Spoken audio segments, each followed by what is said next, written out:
Chers frères et sœurs, chers amis, c'est toujours un plaisir de nous rencontrer pour partager la parole de Dieu. அருமையான சகோதர சகோதரிகளே, உங்கள் மத்தியிலே தேவனுடைய வார்த்தைகளை கொடுப்பது எனக்கு மிகவும் மகிழ்ச்சியாக இருக்கிறது. Et c'est réjouissant également de savoir que nous avons des talents cachés dans l'Église. இன்னும் ஒரு மகிழ்ச்சியான காரியம் என்னவென்றால் நம்முடைய சபையிலே அநேகருக்கு நல்ல தாளந்துகளும் இருக்கிறது. Nous avons des belles voix. அருமையான குரல்களுடையவர்களும் நம் சபையில் இருக்கிறார்கள். Et il faut remercier Dieu de ce patrimoine que nous avons avec tous ces enfants. இந்த அருமையான சொத்தை ஆண்டவரை நம்ம கொடுத்ததுக்கு நாம் ஆண்டவரை நாம் நன்றி உள்ள இதயத்தோடு அவரை நாம் துதிக்க வேண்டும். Et les aider à persévérer. Merci pour vos chants. அதை நாம் பயன்படுத்தி அதை நாம் பிரயோஜனப்படுத்த வேண்டும். Nous venons de lire un texte qui est un texte très très important de la Bible. இப்போது நாம் வேதவாசிப்பாக வாசித்த வசனம் மிகவும் ஒரு முக்கியமான ஒரு வசனமாக இருக்கிறது. Nous sommes adventistes du 7e jour.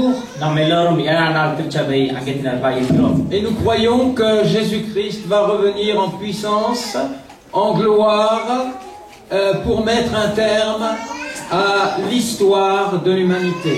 நாம் எல்லோரும் என்ன விசுவாசிக்கிறோம் என்றால் அட்வென்டிஸ்டாக இருக்கிற நாம் எல்லோரும் இயேசு கிறிஸ்து மகா வல்லமையோடு அவர் இந்த பூமிக்கு திரும்பி வந்து இங்கு நடக்கக்கூடிய பாவமான காரியங்கள் அக்கிரம எல்லாவற்றை ஒழித்து ஒரு தீர்வு ஏற்படுத்துவார் என்ற விசுவாசம். C'est ce qui est appelé dans le texte que nous venons de lire dans Malachie, le dernier livre de l'Ancien Testament, le jour de l'Éternel arrive, ce jour grand et redoutable.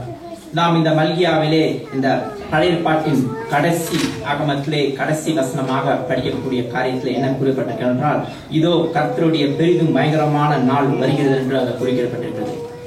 Et au début du verset qui vous a été lu, au verset 5, il est parlé que quelqu'un viendra avant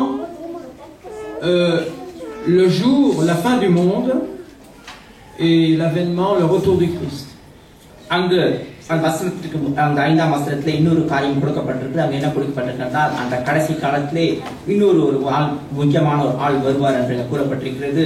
அவரை தீர்க்கதரிசி என்று அங்கு கூறப்பட்டிருக்கிறது. அவர் தான் அதற்கு முன்பாக வருவார். நம் முடிவு உலக முடிவுக்கு முன்பாக நடக்கக்கூடிய சம்பவமாக கூறப்படுகிறது. Il est dit, je vous enverrai Élie le prophète. அங்கே என்ன கூறப்பட்டிருக்கிறது என்றால் எலியா தீர்க்கதரிசியை உங்களுக்கு மத்தியிலே நான் அனுப்புவேன் என்று கூறப்பட்டிருக்கிறது. Et quand nous relisons dans les livres des rois les histoires de la vie de cet homme, nous nous rendons compte que c'est un message de réveil spirituel que Élie est venu prêcher, envoyé de Dieu. நாம் பழைய பாட்டிலே ராஜாக்கள் புஸ்தகத்திலே நாம் அதனுடைய சரித்திரத்தை படித்து பார்த்தோம் என்றால் அந்த எலியா என்ற தீர்க்கதரிசி அந்த காலத்திலே ஒரு பெரிய ஒரு எழுப்புதலே ஒரு மறுமலர்ச்சியை உண்டு பண்ணத்தக்கதாக அவர் அங்கு எழுப்பப்பட்டார். Voilà un message où chaque croyant est appelé à se remettre en question, où il est pour Dieu, où il n'est pas pour Dieu. அங்கு அவர் மூலியமாக என்ன எச்சரிப்பு அந்த காலத்தில் கொடுக்கப்பட்டிருந்தால் அங்கு இருக்கக்கூடிய ஒவ்வொருவரும் அங்கு ஒவ்வொரு அங்கத்தினராக அதாவது ஆண்டவரை விசுவாசிக்கக்கூடிய ஒவ்வொருவரும் எந்த விதத்திலே அவர்கள் இருக்கிறார்கள், ஒன்று ஆண்டவரோடு இருக்கிறார்களா அல்லது வேறு வெளியிலே அந்த பிசாசோடு இருக்கிறார்களா என்று அவர்களை சுய கைதியை பார்க்க வேண்டும் என்ற ஒரு எச்சரிப்பு அங்கு இருக்கிறது. Et ce message de réformation, de réveil spirituel était d'abord destiné au peuple d'Israël, qui était un peuple qui s'était éloigné de Dieu. அங்கு இஸ்ரவேல் மக்கள் ஆண்டவரை விட்டு வழி விலகி தூரமாக விக்கிரகாரங்களை போன சமயத்திலே அவர்களுக்கு ஒரு எழுப்புதலே ஒரு மறுமலர்ச்சியை உண்டாக்கத்தக்கதாக அவர்களுக்கு இந்த செய்தியாகப்பட்டது எலியா தீர்க்கதரிசி மூலமாக கொடுக்கப்பட்டது. Et Dieu a fait que Élie soit un instrument de la puissance divine, car Élie a accompagné et a fait de nombreux miracles tout le temps de sa vie. எலியா தீர்க்கதரிசி ஆண்டவருடைய வல்லமையை வெளிப்படுத்தத்தக்கதாக அதை காட்டத்தக்கதாக ஒரு கருவியாக அந்த காலத்திலே அவர் பயன்படுத்தார் என்றால் அவர் அநேக அற்புதங்களை அந்த காலத்திலே அவர் செய்து காட்டினார். Quand on relit attentivement son histoire, il était accompagné par un immense, un hyper ou supra pouvoir de l'Éternel qui était avec lui. அந்த காலத்திலே அவருடைய சரித்திரத்தை நாம் படித்து பார்ப்போம் என்றால் ஏதேசை காலத்திலே ஆண்டவருடைய ஒரு மாபெரும் வல்லமை, அதாவது சொல்ல போனால் மிக மிக ஒரு பெரிய ஒரு வல்லமை அவரோடு கூட இருந்தது. அவரோடு செயல்பட்டதை நாம் அதில் நாம் படிக்கிறோம். Et nous reviendrons dans quelques instants un peu plus en détail sur 2-3 événements principaux. அந்த எலியா காலத்திலே நடந்த சில சம்பவங்களை குறித்து நாம் பிறகு நாம் அதை குறித்து நாம் பார்ப்போம். Où l'on reparle d'Élie à la suite de cela, eh bien c'est dans le Nouveau Testament. அந்த எலியாவை கொடுத்து அடுத்து வரக்கூடிய காரியம் புதிய ஏற்பாட்டிலே அங்கு சில காரியங்கள் கொடுக்கப்பட்டிருக்கிறது. Et on parle de quelqu'un, d'une personne qui est comparée au prophète Élie. அங்கு புதிய ஏற்பாட்டு காலத்திலே வேறு ஒரு மனிதன் வருகிறார். அந்த மனிதரை எலியா தீர்க்கதரிசியோடு ஒப்பிடப்பட்டிருக்கிறது. Alors c'est écrit dans la Bible. வேதத்திலே தெளிவாக எழுதப்பட்டிருக்கிறது. C'est pas de mon invention personnelle. அது நானே குறிக்கொள்ளக்கூடிய ஒரு கட்டுக்கதை அல்ல. Est-ce que si je vous pose la question, et vous savez qui était நான் உங்களிடத்திலே அந்த கேள்வியை கேட்டால் யார் என்று உங்களால் கூற முடியுமா? assimilé à Élie? எலியாவோடு ஒப்பிடப்பட்டவர் யார்? Ah, j'ai cru entendre Jean-Baptiste, très bien. யோவான் ஸ்நானகன் தான். T'as pas gagné 1000 €, Esther. Alors, c'est Jean-Baptiste, effectivement, qui avait un message, on dirait presque une copie conforme au message d'Élie. எலியா காலத்திலே அவர் கூறிய அதே செய்தியின் ஒரு மாதிரியை தான், ஒரு நகலை தான் இங்கு யோவான் ஸ்நானகனும் இந்த புதிய ஏற்பாட்டிலே எடுத்து கூறினார். Mais Jean-Baptiste n'était pas Jésus. Il devait annoncer la venue de Jésus. ஆனால் யோவான் ஸ்நானகன் இயேசு கிறிஸ்து அல்ல, இயேசு கிறிஸ்துவின் வருகைக்கு ஆயத்தப்படுத்தக்கூடியதாக முன்னாடி வந்தவர். Ça c'est le début du Nouveau Testament. Allons maintenant à la fin de l'Ancien Testament. புதிய ஏற்பாட்டினுடைய ஆரம்பம் ஒரு கதையாக இருக்கிறது. இப்பொழுது நாம் புதிய ஏற்பாட்டின் கடைசி பாகத்திற்கு நாம் போவோம். Et un message a été apprécié, a été régénéré par l'Église adventiste du 7e jour. C'est Apocalypse, chapitre 14, les versets 6 à 12, et il mérite que nous lisions ces versets. நாம் வேதத்திலே கடைசியாக உள்ள அதிகாரங்களை பார்ப்போம். வெளிப்படுத்தல் 14 நாம் எடுப்போம் என்றால் நமக்கு அங்கு ஒரு முக்கியமான ஒரு செய்தியும் கொடுக்கப்பட்டிருக்கிறது. அதை நாம் படிப்போம். C'est la vision de l'ange, chapitre 14, versets 6 à 12. C'est la vision. 14 6 இருந்து நாம் C'est la vision de l'ange proclamant l'évangile éternel, le dernier message à être prêché sur cette terre. கடைசியாக நாம் கொடுக்கக்கூடிய ஒரு தூது, தேவதூதர் கொடுக்கக்கூடிய ஒரு தூது அங்கு கொடுக்கப்பட்டிருக்கிறது. 6 இருந்து நாம் 12 நாம் வாசிப்போம். வெளிப்படுத்தல் 14 6 இருந்து 12 வரை நாம் வாசிப்போம். பின்பு வேறொரு தூதன் வானத்தின் மத்தியிலே பறக்க கண்டேன். அவன் பூமியில் வாசம் பண்ணுகிற சகல ஜாதிகளுக்கும், கோத்திரத்தாருக்கும், பாஷைக்காரருக்கும், ஜனக்கூட்டத்தாருக்கும் அறிவிக்கத்தக்கதாக நித்திய சுவிசேஷத்தை உறவினாயிருந்து மிகுந்த சத்தமிட்டு தேவனுக்கு பயந்து அவரை மகிமைப்படுத்துங்கள். அவர் நியாய தீர்ப்பு கொடுக்கும் வேலை வந்தது. வானத்தையும் பூமியும் சமுத்திரத்தையும் நீரூற்றுகளையும் உண்டாக்கினவரையே தொழுது கொள்ளுங்கள் என்று கூறினார்.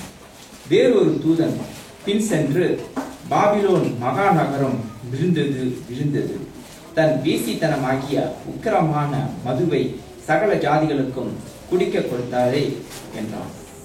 அவர்களுக்கு பின்னே 3ஆம் தூதன் வந்து மிகுந்த சத்தமிட்டு மிருகத்தையும் அதன் சொரூபத்தையும் வணங்கி தன் நெற்றியிலாவது தன் கையிலாவது அதன் முத்திரையை தரித்துக் கொள்கிறவனவனோ அவன் தேவனுடைய கோபாக்கினியாகிய பாத்திரத்திலே கலப்பில்லாமல் வார்க்கப்பட்ட அவருடைய உக்கிரமாகிய மதுவை குடித்து பரிசுத்த தூதருக்கு முன்பாகவும் ஆட்டுக்குட்டியானவருக்கு முன்பாகவும் அக்னியினாலும் கந்தகத்தினாலும் பாதிக்கப்படுவான்.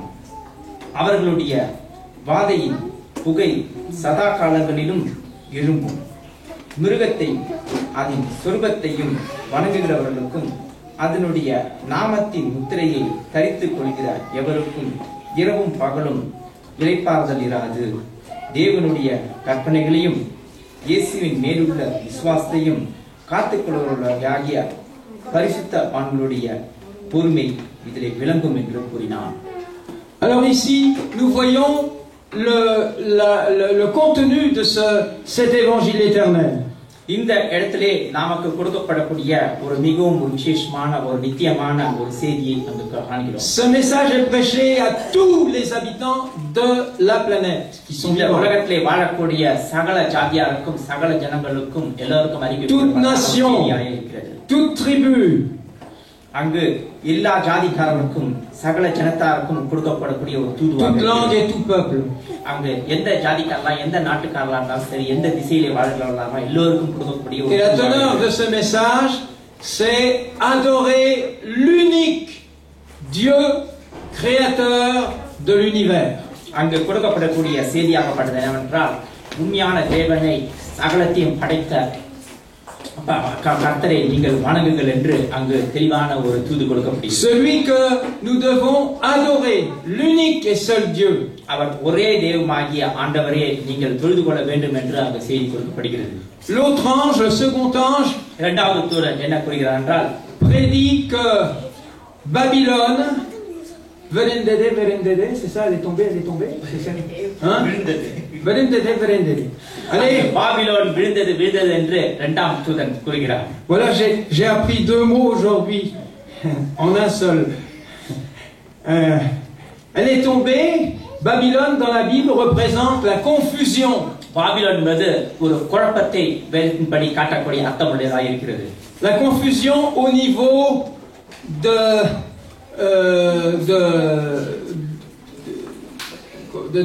Dieu, au niveau politique et au niveau religieux. அங்கு என்ன வகையான ஒரு குழப்பத்தை பாபிலோன் என்பது குறிக்கிறது என்றால், அரசியல் ரீதியாக ஒரு குழப்பத்தையும் அதே நேரத்தில் மத ரீதியாக உள்ள குழப்பத்தையும் பாபிலோன் குறிக்கிறது. Et Babylone, c'est le symbole de ceux qui se mettent contre Dieu. Babylon என்பது இன்னொரு அர்த்தத்தையும் அது ஒரு அடையாளத்தையும் காட்டுகிறது. ஆண்டவருக்கு விரோதமாக இருக்கக்கூடிய, ஆண்டவருக்கு வழிவிலகிய தேவ பிள்ளைகளை காட்டக்கூடியதாக இருக்கிறது. Et qui, on le verra dans le troisième ange, dans le message, le troisième message. மூன்றாவது தூதன் கூறிய தூதுக்கு அடுத்தது வரதை நாம் பார்ப்போம். Ceux qui adorent donc la bête et son image. அங்கு மிருகத்தின் முத்திரையை குறித்து அங்கு கூறப்பட்டிருக்கிறது. La bête et son image, c'est un pouvoir politico-religieux qui sera au-dessus de tous les pouvoirs politiques de cette terre. அந்த மிருகத்தின் முத்திரையாகப்பட்டது அது என்ன ஒரு வல்லமையை குறிக்கிறது என்றால், இந்த உலகத்திலே இருக்கக்கூடிய அதாவது அரசியல் வல்லமைகளையும், அரசியல் மாற்றமில்லாமல் மதத்தின் வல்லமையும் இந்த உலகத்திற்கு கூடிய ஒரு வலிமையும் காட்டுகிறது. Il y aura la confusion et nous avons identifié ce pouvoir religieux. அந்த கடைசி காலத்திலே ஒரு மாபெரும் ஒரு குழப்பம் ஏற்படும். இருந்தாலும் அந்த காரியத்தை நாம் அதை புரிந்திருக்கிறோம். Les nations ne s'entendront pas au niveau politique, économique, social. Regardez en ce moment ce qui se passe sous nos yeux dans le domaine économique. C'est crise. இந்த கடைசி காலத்திலே பலவிதமான குழப்பங்கள் தேசங்களை உருவாகும். தேசத்துக்கு தேசங்கள் ஒருவர் புரிந்து கொள்ளாமலும் பலவிதமான பொருளாதார வீழ்ச்சிகள், பலவிதமான அரசியல் சூழ்நிலைகள், குழப்பமான சூழ்நிலைகள் உருவாகும். பல்வேறு காலத்தில் தான் நாம் வாழ்ந்து கொண்டிருக்கிறதை நீங்கள் பார்க்கிறீர்கள். Si l'économie ne marche pas, le politique ne marche pas. பொருளாதாரம் சரியான விதத்திலே இயங்காமல் உலகத்திலே நாடுகளில் இருந்தால் அரசியலும் சரியான விதத்திலே இயங்காது. Et la répartition des ressources naturelles ou autres n'avance pas non plus. அவர்களுக்கு வரக்கூடிய வருமானங்களோ மற்றும் செல்வங்களோ அங்கு பகிர்ந்து கொடுக்கப்படாதபடி ஒரு பெரும் குழப்பமான சூழ்நிலை ஏற்படும். Une puissance va se lever au-dessus de toutes les superpuissances que nous connaissons actuellement. இப்போது இருக்கக்கூடிய வல்லமையான காரியத்துக்கு, வல்லமையான தேசங்களுக்கு மேலாக மாபெரும் ஒரு வல்லமையான ஒரு காரியம் எழும்பும். Que l'on voit uniquement sous l'aspect économique. இப்போது நாம் பொருளாதார ரீதியாக பார்த்துக் கொண்டிருக்கிறது மாத்திரமல்ல, வேறு ஒரு காரியம் எழும்பிருக்கிறது. Les États-Unis d'Amérique. இப்போது அதாவது அமெரிக்க தேசத்தை எடுத்துக்கொள்வோம், la Chine, சைனாவை எடுத்துக்கொள்வோம், l'Inde, இந்தியாவும் கூட தான், l'Europe, ஐரோப்பாவும் கூட தான், la Russie, ரஷ்யாவும் இருக்கிறது, Russia, et le Brésil et tous les pays Brazil என்ற சில அதாவது பொருளாதார வளர்ச்சி அடைந்த சில நாடுகளும் இருக்கிறது. Et il est dit que ce pouvoir politico-religieux, la Bible nous l'identifie clairement. Il s'agit il n'y a actuellement sur cette planète qu'un seul et unique pouvoir politico-religieux. இந்த உலகத்திலே ஒரே ஒரு வல்லமை தான் இருக்கிறது, அதாவது மத ரீதியாகவும் அதாவது அரசியல் ரீதியாகவும் பொருளாதார ரீதியாகவும் செயல்படக்கூடியது. Il n'y en a qu'un seul. Vous pouvez regarder dans toute la géographie, un seul. இந்த எல்லாவற்றையும் நீங்க பார்த்தீர்கள் என்றால் ஒரே ஒரு வல்லமை தான் இருக்கிறது. Alors deuxième question, est-ce que vous connaissez ce pouvoir politique? அந்த ஒரு மாபெரும் வல்லமை, அதாவது அரசியல் ரீதியாகவும் மத ரீதியாகவும் இருக்கக்கூடிய அந்த மாபெரும் சக்தியை நீங்கள் அறிந்திருக்கிறீர்களா? Alors, si quelqu'un connaît, dites-le. உங்களுக்கு தெரிந்திருந்தால் அதை நீங்கள் கூறுங்கள். Pardon? Non, je dis pas le pape. Je parle de l'État. Pas de la personne qui représente le système. ஒரு தேசத்தை குறித்து நான் கூறுகிறேன், அந்த இடத்துல ஒரு மாபெரும் வல்லமை இருக்கிறது. Alors, Amérique. Ah non, non, non, non. Amérique. Oh là là, hey, les Américains, ils seront loin. L'État du Vatican. Elle va aller au super banco si elle continue comme ça. Oui, vous frères et sœurs, il n'y a qu'un seul État. Et évidemment, le chef de l'État, c'est le pape. Prenons les choses dans l'ordre. Et il arrivera un moment où les hommes ne s'entendront plus du tout. ஒரு காலகட்டம் வரும்போது ஒருவருக்குள்ள யாரையும் புரிந்து கொள்ளாம ஒரு பயங்கரமான சூழ்நிலையின் குழப்பங்களும் et ils auront besoin d'un arbitre. அப்போது யாராவது ஒருவர் அங்கு மத்தியஸ்தராக இருந்து இதை பிரச்சனைகளை தீர்க்கிறதுக்கு ஒரு ஆள் தேவைப்படும். Et cet arbitre sera le pape. அந்த மத்தியஸ்தராக இருக்கக்கூடியவர் தான் Pope. Tout le système du Vatican, c'est-à-dire de l'Église catholique romaine. அந்த முழு இதயம் ஆதிக்கத்துக்குள் வைத்திருக்கக்கூடிய அந்த ரோமான் கத்தோலிக்கத்துடைய மிகவும் தலைமையாக இருக்கக்கூடிய வத்திக்கான் தான் செயல்படும். Nous sommes en train de le vivre actuellement, frères et sœurs. Et il est bon de nous rafraîchir la mémoire sur cela. Mais si vous relisez attentivement le jugement qui sera proclamé contre les adorateurs de la bête, வணங்கக்கூடிய மிருகத்தை வணங்கக்கூடியவர்களை குறித்த ஒரு நியாய தீர்ப்பு என்னது என்பதை நாம் இங்கே பார்க்கிறோம். Ce sera évidemment la destruction totale. அவர்கள் முற்றிலுமாக அழிக்கப்படுவார்கள் என்ற ஒரு நியாய தீர்ப்பை அங்கு கூறப்பட்டிருக்கிறது. Plus d'espoir pour eux. அவர்களுக்கு எந்த விதமான நம்பிக்கையும் இல்லை, எந்த விதமான ஒரு விடுதலையும் கிடையாது. Ceux qui adorent la bête et son image. அந்த மிருகத்தையும் சுரூபத்தையும் வணங்கக்கூடியவர்களுக்கு அழிவுதான். Des tourments et ceux qui reçoivent la marque de son nom. அந்த முத்திரையை அவர்கள் நெற்றியிலே தைத்துக் கொள்வதற்கு அழிவுதான் காத்திருக்கிறது. Mais il en va autrement pour ceux qui entendent le message de Jean-Baptiste, le message du retour du Christ, qui ne sera pas uniquement prêché par l'Église adventiste, mais l'Église adventiste du 7e jour doit avoir une importance normalement à la fin des temps important. இந்த கடைசி காலத்திலே யோவான் கொடுக்கப்பட்டதான ஒரு செய்தி நாம் Adventist மக்களுக்கு கொடுக்கப்பட்டிருக்கிறது. அட்வென்டிஸ்ட்கள் மாத்திரம் அது போதிக்கக்கூடியதல்ல. அந்த முக்கியமான கடைசி காலத்தின் செய்தியை நாம் கண்டிப்பாக ceux qui gardent les commandements de Dieu et la foi de Jésus. ஆண்டவர் மேல் இயேசு கிறிஸ்துவில் விசுவாசம் வைத்திருக்கிறவர்களும் அவருடைய கட்டளையின்படி நடக்கிறவர்களுமே. Et le premier des commandements qui sera remis en question, முதல் கற்பனை அவர்கள் வைக்கக்கூடிய ஒரு சோதனையாக இருக்கக்கூடியது என்னவென்றால், par cette puissance, superpuissance, இந்த ஒரு மாபெரும் ஒரு வல்லமையோடு இருக்கக்கூடிய ஒரு est-ce que vous savez quel sera ce commandement? அது என்ன கட்டளை என்பதை நீங்கள் அறிந்திருக்கிறீர்களா? அதை கூற முடியுமா?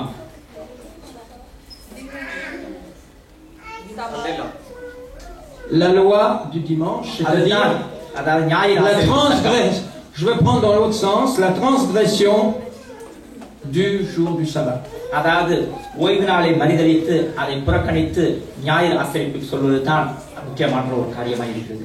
Le jour du sabbat, c'est le sceau de Dieu, c'est la marque de ceux qui seront sauvés, frères et sœurs. Si nous le gardons dans l'esprit de Dieu, நமக்கு ஒரு மிகவும் ஒரு முக்கியமான ஒரு அடையாளமாக கொடுக்கப்பட்டிருக்கிறது. மீட்கப்பட்டவர்களுக்கு அடையாளமாக கொடுக்கப்பட்டதாக இருப்பதுதான் ஓய்வு நாள். Alors très très rapidement, parce que nous avons déjà passé du temps,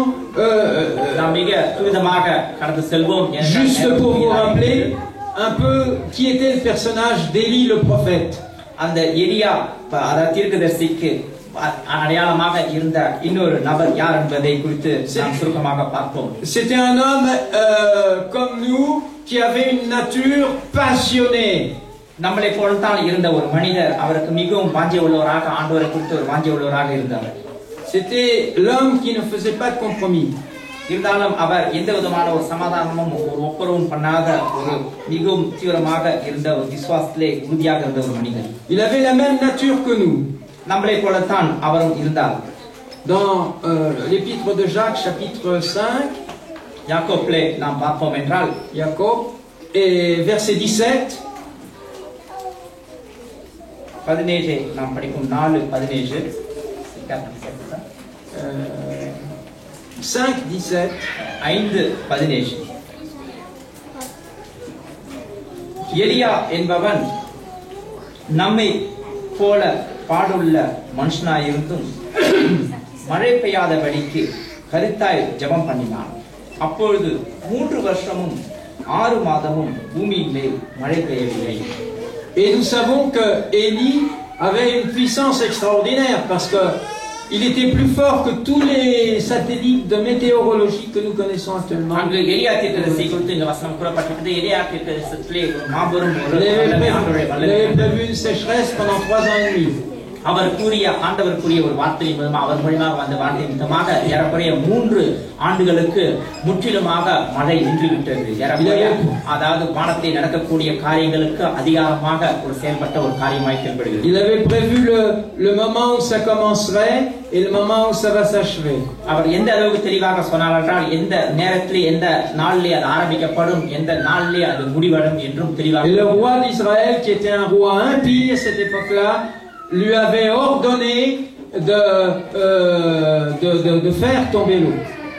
அவர் அந்த காலத்தில் இருந்த இஸ்ரவேல் ராஜா அவரிடத்திலே மழை வரும்படியாக அவரிடத்திலே வேண்டிக் கொண்டார். Il était un homme entier dans ce qu'il faisait pour Dieu. அவர் ஆண்டவருக்காக செய்யக்கூடிய காரியங்களே ஒரு முழுமை பெற்ற ஒரு மனிதனாய் இருந்தார்.